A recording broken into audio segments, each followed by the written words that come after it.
Hello, world history, and welcome to our lesson on the Enlightenment and the American Revolution.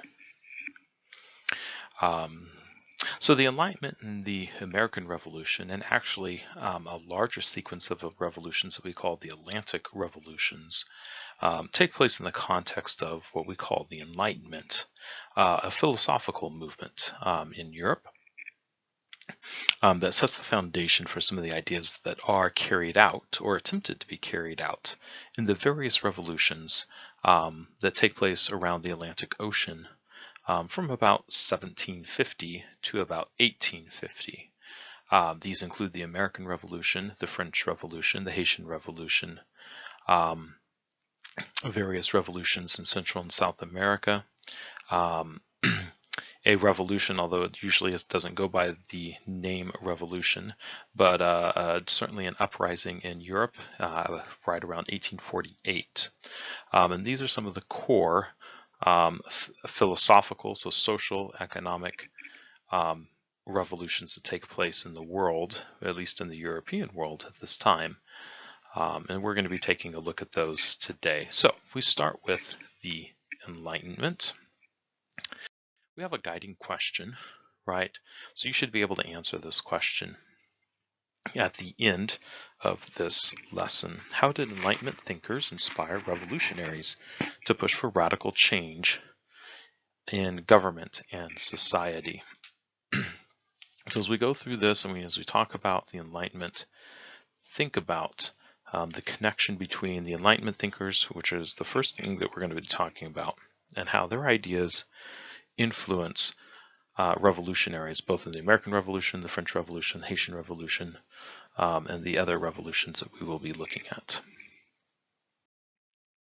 So we start with philosophy in the Age of Reason. The Age of Reason is this period of time, or this period in European history in which scientific thinking, scientific methods become the predominant way of thinking about things and understanding the world around us. By the early 1700s, European thinkers felt that nothing was beyond the reach of the human mind. Through the use of reason, insisted these thinkers, people and governments could solve every social, political, and economic problem. In essence, these writers, scholars, and philosophers felt they could change the world. The scientific revolution of the 1500s and 1600s had transformed the way people in Europe looked at the world. In the 1700s, other scientists expounded European knowledge. For example, Edward Jenner developed a vaccine against smallpox, a disease whose path of death spanned the centuries. Scientific successes convinced educated Europeans of the power of human reason.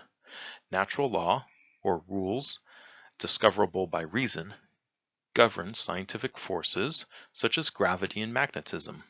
Why not, then, use natural law to better understand social, economic, and political problems? Using the methods of the new science, reformers thus set out to study human behavior and solve the problems of society. In this way, the scientific revolution led to another revolution in thinking, known as the Enlightenment. Immanuel Kant, a German philosopher best known for his work, The Critique of Pure Reason, was one of the first to describe this era with the word enlightenment.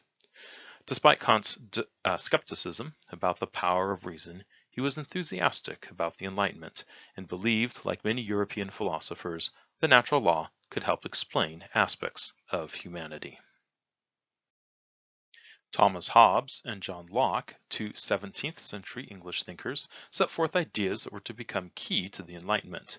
Both men lived through the upheavals of the English Civil War, yet they came to very different conclusions about human nature and the role of government. Thomas Hobbes outlined his ideas in a work titled Leviathan. In it, he argued that people were naturally cruel, greedy, and selfish. If not strictly controlled, they would fight, rob, and oppress one another. Life in the state of nature, without laws or other control, would be solitary, poor, nasty, brutish, and short. To escape that brutish life, said Hobbes, people entered into a social contract, an agreement by which they gave up their freedom for an organized society. Hobbes believed that only a powerful government could ensure an orderly society. For him, such a government was an absolute monarchy, which could impose order and compel obedience. John Locke had a more optimistic view of human nature. He thought people were basically reasonable and moral. Further, they had certain natural rights, or rights that belonged to all humans from birth. These included the right to life, liberty, and property. In two treatises of government, Locke argued that people formed governments to protect their natural rights. The best kind of government, he said, had limited power and was accepted by all citizens. Thus, unlike Hobbes, Locke rejected absolute monarchy. England during this time experienced a shift in political power known as the Glorious Revolution. James II, an unpopular absolute monarch, left the throne and fled England. In 1688, Locke later wrote that he thought James II deserved to be dethroned for violating the rights of the English. Locke proposed a radical idea about this time. A government, he said, has an obligation to the people it governs. If a government fails its obligations or violates people's rights, the people have the right to overthrow that government. Locke's idea would one day influence leaders of the American Revolution, such as Benjamin Franklin, Thomas Jefferson, and James Madison. Locke's idea of the right of revolution would also echo across Europe and Latin America in the centuries that followed. In the 1700s, there was a flowering of Enlightenment thought. This was when a group of Enlightenment thinkers in France applied the methods of science to understand and improve society. They believed that the use of reason could lead to reforms of government, law, and society. These thinkers were called philosophes, which means philosophers. Their ideas soon spread beyond France and even beyond Europe. An early and influential thinker was Baron de Montesquieu. Montesquieu studied the governments of Europe from Italy to England. He read about ancient and medieval Europe and learned about Chinese and Native American cultures. His sharp criticism of absolute monarchy would open doors for later debate. In 1748, Montesquieu published The Spirit of the Laws, in which he discussed governments throughout history. Montesquieu felt that the best way to protect liberty was to divide the various functions and powers of government along three branches: the legislative, executive, and judicial. He also felt that each branch of government should be able to serve as a check on the other two, an idea that we call checks and balances. Montesquieu's beliefs would soon profoundly affect the framers of the United States Constitution. Probably the most famous of the philosophes was François-Marie Arnaud, who took the name Voltaire. "My trade," said Voltaire, "is to say what I think." And he did so throughout his long, controversial life. Voltaire used biting wit as a weapon to expose the abuses of his day. He targeted corrupt officials and idle aristocrats. With his pen, he battled inequality, injustice, and superstition. He detested the slave trade and deplored religious prejudice. Voltaire's outspoken attacks offended both the French government and the Catholic Church. He was imprisoned and forced into exile. Even as he saw his books outlawed and even burned, he continued to defend the principle of freedom of speech. Denis Diderot worked for years to produce a 28-volume set of books called the Encyclopedia. As the editor, Diderot did more than just compile articles. His purpose was to change the general way of thinking by explaining ideas on topics such as governments, philosophy, and religion.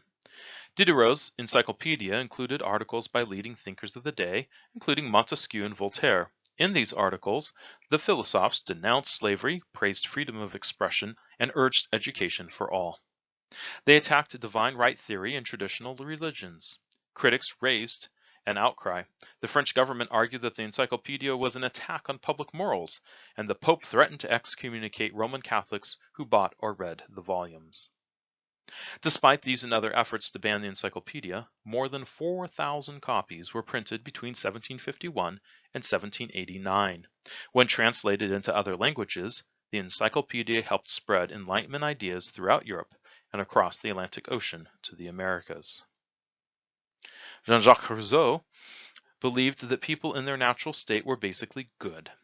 This natural innocence, he felt, was corrupted by the evils of society, especially the unequal distribution of property.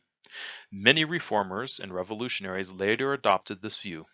Among them were Thomas Paine and Marquis de Lafayette, who were leading figures of the American and French revolutions. In 1762, Rousseau set forth his ideas about government and society in The Social Contract. Rousseau felt that society placed too many limitations on people's behavior. He believed that some controls were necessary, but that they should be minimal. Additionally, only governments that had been freely elected should impose such controls. Rousseau put his faith in the general will, or the best conscience of the people. The good of the community as a whole, he said, should be placed above individual interests. Rousseau has influenced political and social thinkers for more than 200 years. Woven through his work is a hatred of all forms of political and economic oppression. His bold ideas would help fan the flames of revolt in years to come. The Enlightenment slogan, free and equal, did not apply to women. Though the philosophers said women had natural rights, their rights were limited to the areas of home and family. By the mid to late 1700s, a small but growing number of women protested this view. Germaine de Staël in France and Catherine Maclay and Mary Wollstonecraft in Britain argued that women were being excluded from the social contract itself. Their arguments, however, were ridiculed and awfully sharply condemned. Wollstonecraft was a well-known British social critic. She accepted that a woman's first duty was to be a good mother, but felt that a woman should be able to decide what was in her own interest without depending on her husband. In 1792, Wollstonecraft published A Vindication of the Rights of Woman. In it, she called for equal education for girls and boys. Only education, she argued, could give women the tools they needed to participate equally with men in public life.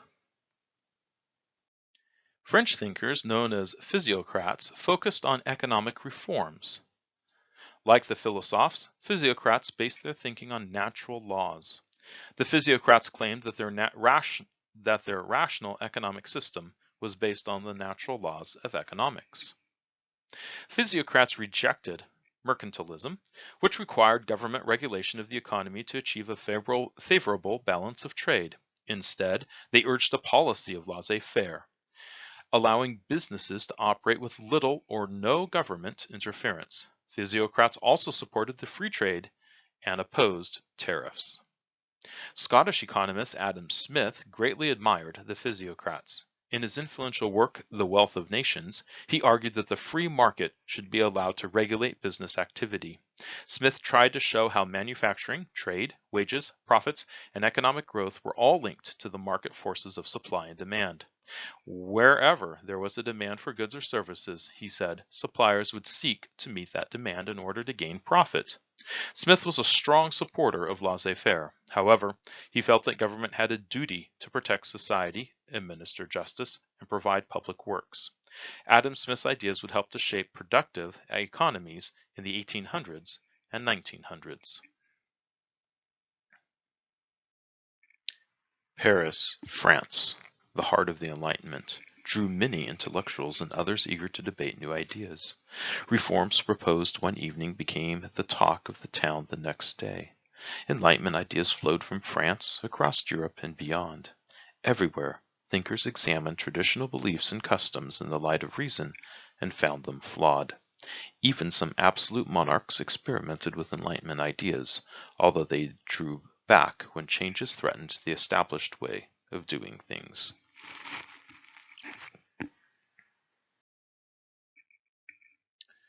Enlightenment ideas spread quickly through many levels of society. Educated people all over Europe eagerly read not only Diderot's encyclopedia, but also the small, inexpensive pamphlets that printers churned out on a broad range of issues. More and more people saw that reform was necessary in order to achieve a just society. During the Middle Ages, most Europeans had accepted without question a society based on divine right rule, a strict class system, and a belief in heavenly reward for earthly suffering. In the Age of Reason, such ideas seemed unscientific and irrational. A just society, Enlightenment thinkers taught, should ensure social justice and happiness in this world. Not everyone agreed with this idea of replacing the values that existed, however.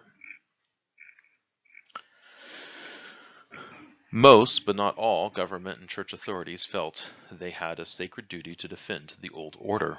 They believed that God had set up the old order. To protect against the attacks of the Enlightenment, they waged a war of censorship, or restricting access to ideas and information. They banned and burned books and imprisoned writers. To avoid censorship, philosophers and writers like Montesquieu and Voltaire sometimes disguised their ideas in works of fiction. In the Persian letters, Montesquieu used two fictional Persian travelers named Uzbek and Rika to mock French society.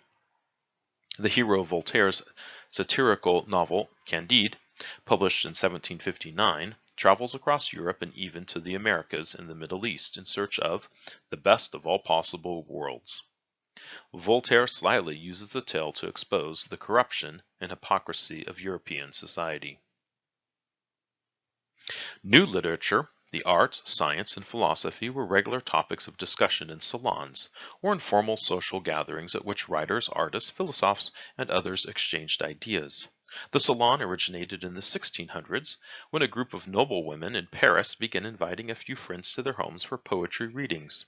By the 1700s, some middle-class women began holding salons. Here, middle-class citizens could meet with the nobility on an equal footing to discuss and spread Enlightenment ideas. Madame Geoffrin ran one of the most respected salons. In her home on the rue Saint, sometimes I can't speak French. Most of the time I can't speak French. In her home on the rue Saint Honoré, she brought together the brightest and most talented people of her day. The young musical genius Wolfgang Amadeus Mozart played for her guests, and Diderot was a regular at her weekly dinners for philosophers and poets. In the 1600s and 1700s, the arts evolved to meet changing tastes. As in earlier periods, artists and composers had to please their patrons, the men and women who commissioned works from them or gave them jobs. In the age of Louis XIV, courtly art and architecture were either in the Greek and Roman tradition or in a grand, ornate style known as Baroque. Baroque paintings were huge, colorful, and full of excitement. They glorified historic battles or the lives of saints. Such works matched the grandeur of European courts at that time. Louis XV and his court led a much less formal lifestyle than Louis XIV. Architects and designers reflected this change by developing the Rococo style. Rococo art moved away from religion and, unlike the heavy splendor of the Baroque, was lighter, elegant, and charming. Rococo art in salons was believed to encourage the imagination. Furniture and tapestries featured delicate shells and flowers, and more pastel colors were used. Portrait painters showed noble subjects in charming rural settings, surrounded by happy servants and pets. Although this style was criticized by the philosophers for its superficiality, it had a vast audience in the upper class and with the growing middle class as well.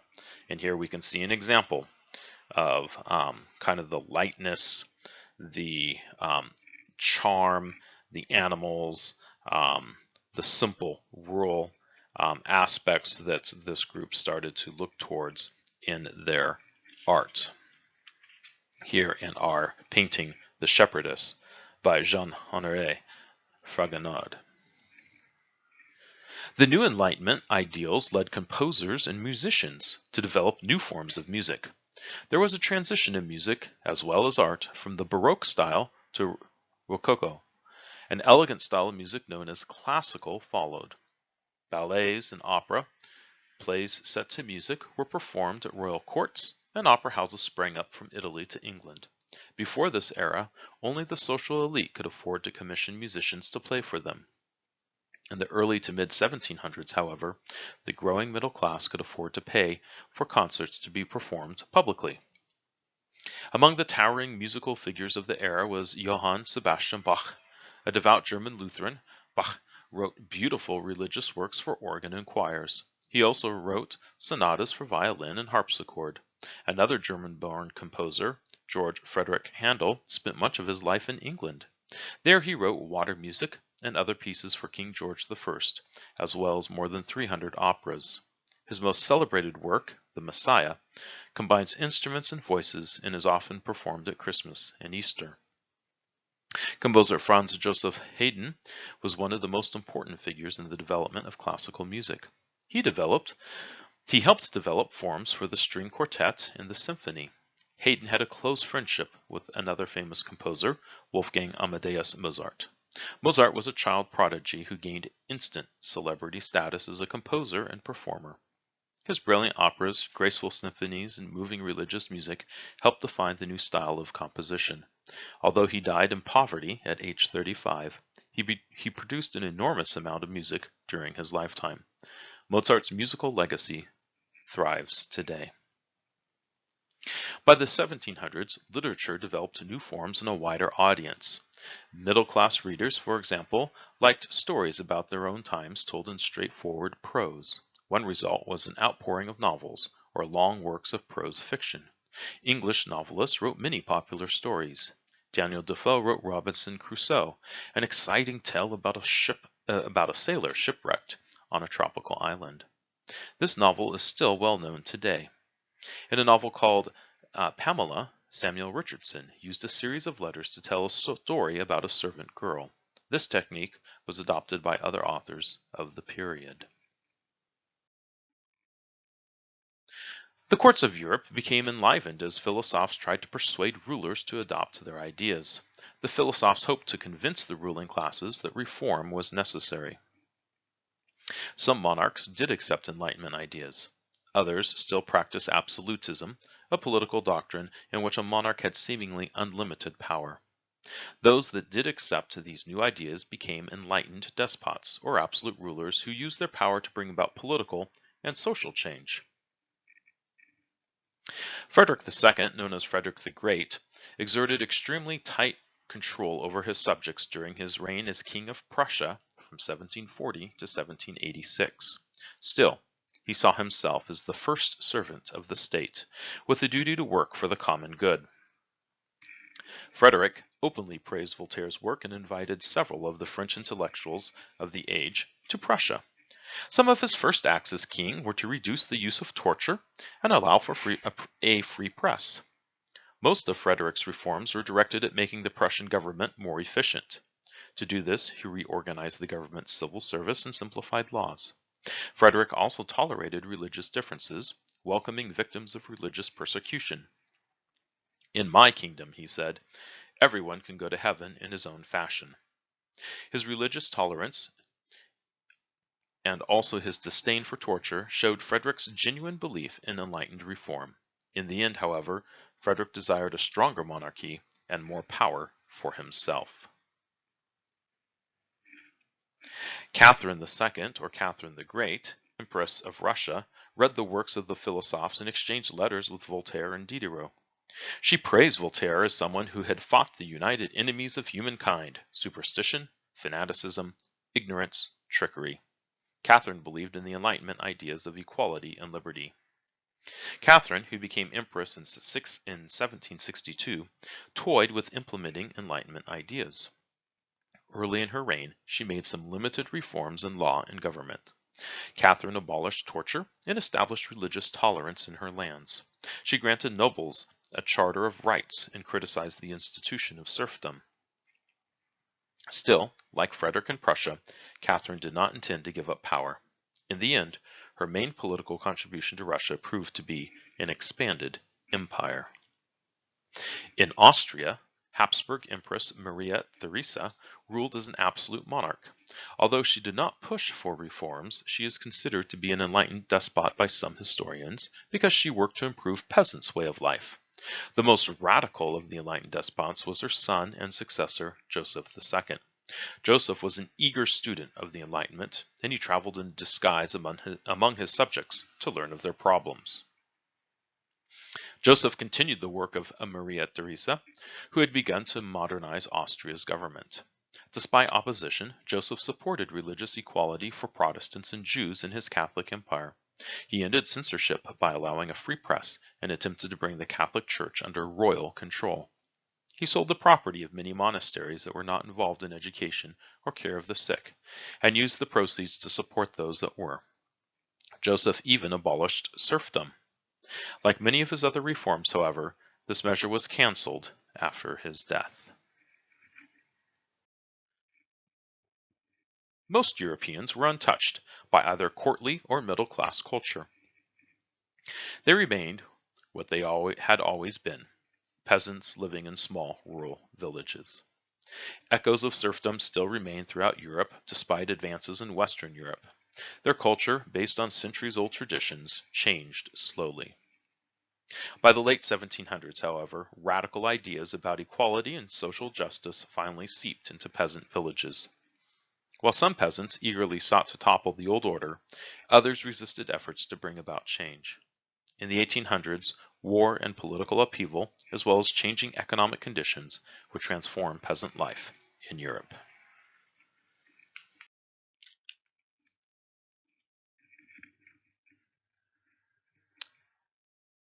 Birth of the American Republic.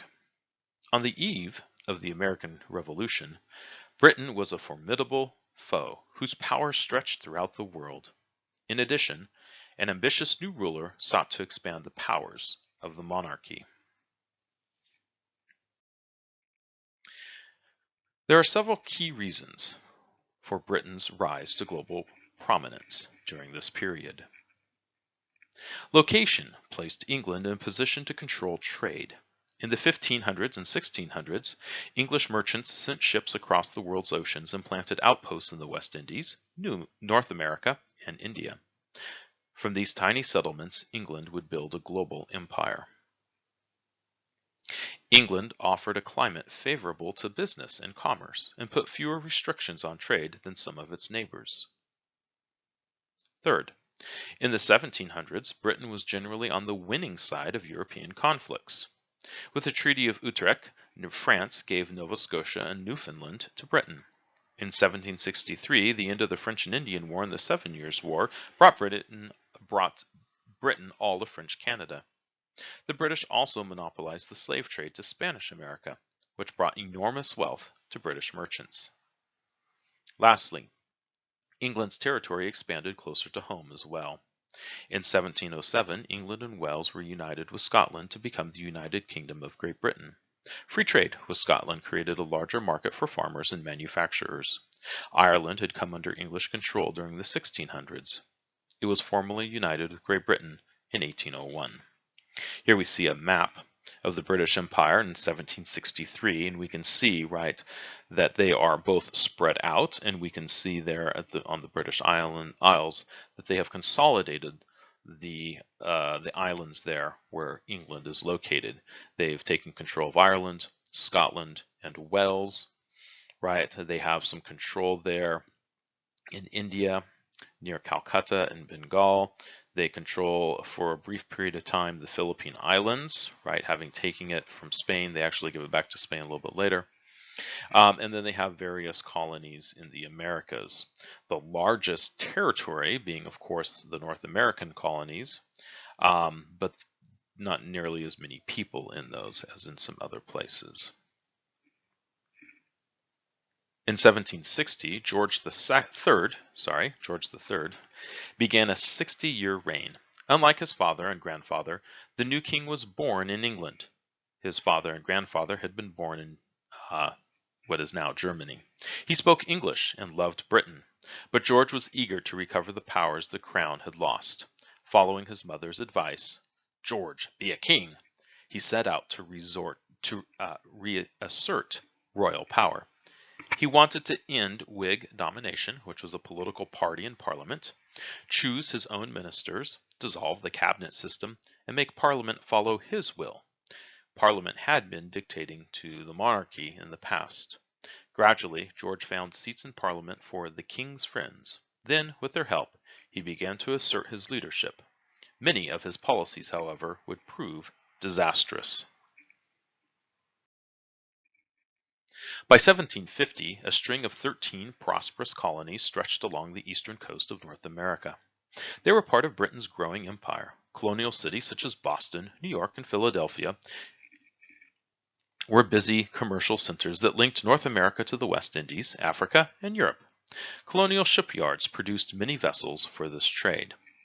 Particularly in Boston was an important shipbuilding center. Britain applied mercantilist policies.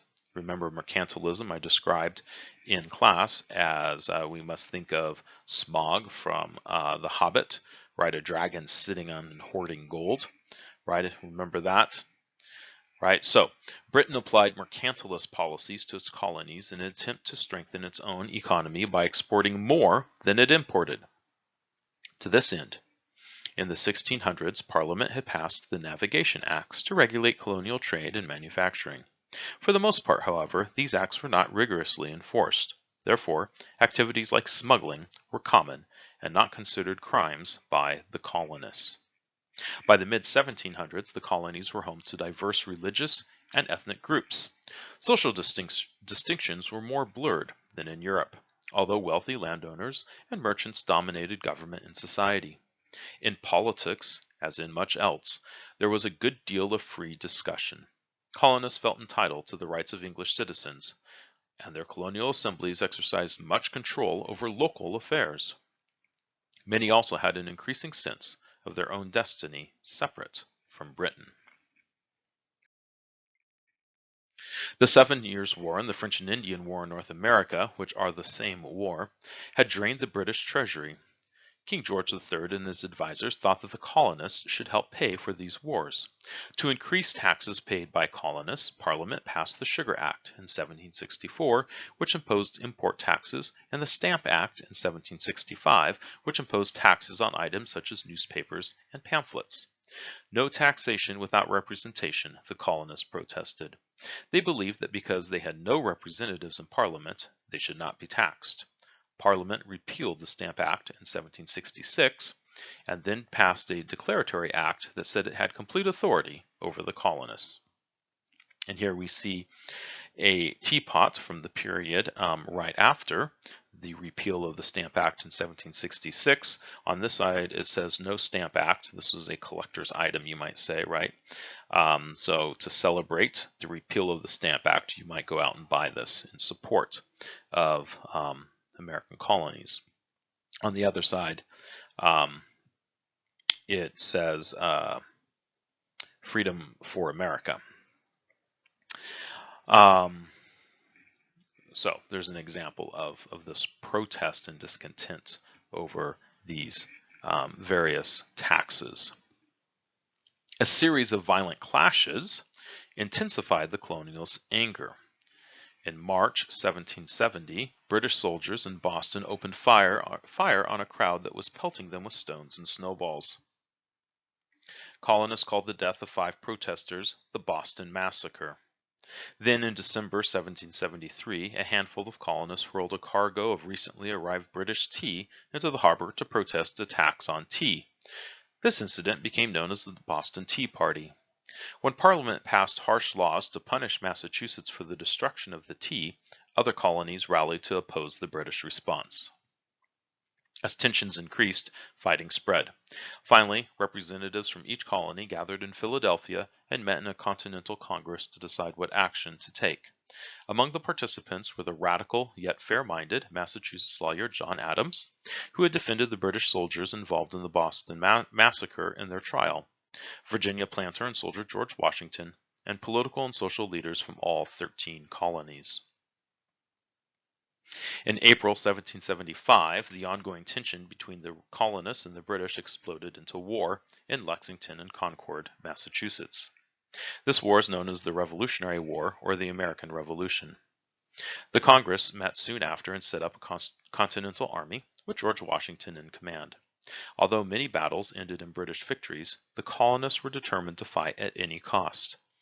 In 1776, the Second Continental Congress took a momentous step, voting to declare independence from Britain.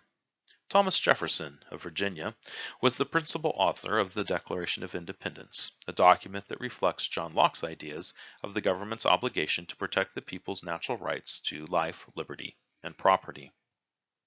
The Declaration included another of Locke's ideas. People had a right to alter or to abolish unjust governments. In other words, a right to revolt.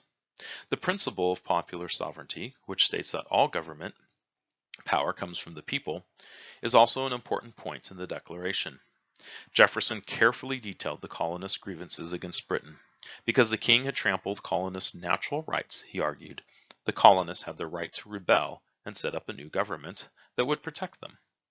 Aware of the risks involved, on July 4, 1776, American leaders adopted the Declaration pledging our lives, our fortunes, and our sacred honor to creating and protecting the new United States of America.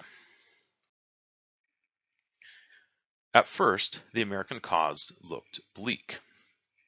The British had a large number of trained soldiers, a huge fleet, and greater resources.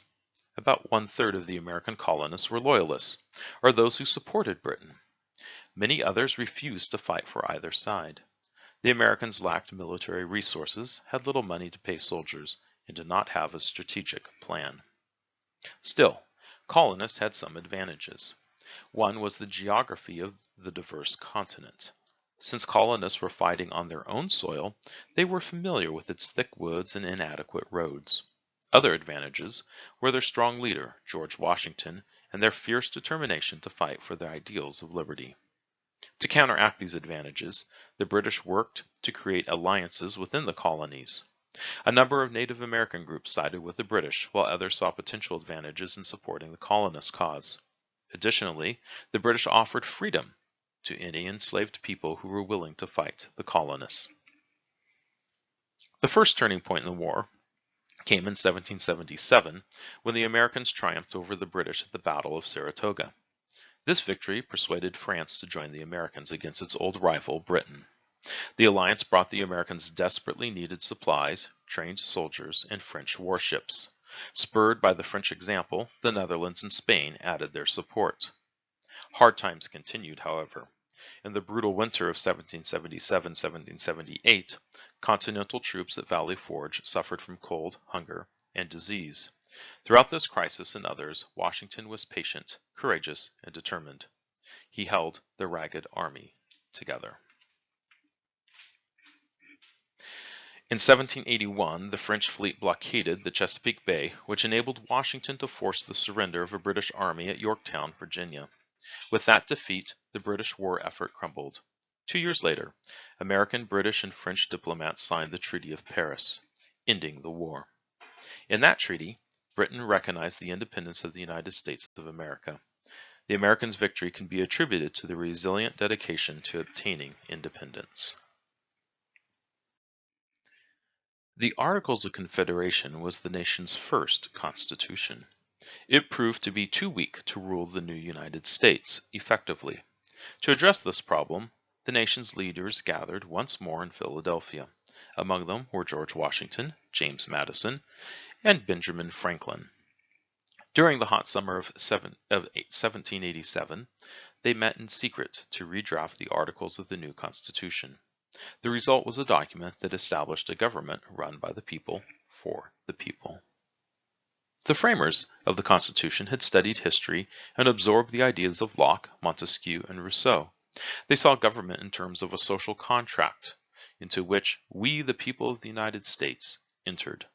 They provided not only for an elective legislature, but also for an elected president rather than a hereditary monarch.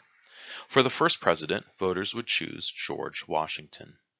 The Constitution created a federal republic, with power divided between the federal or national government and the states.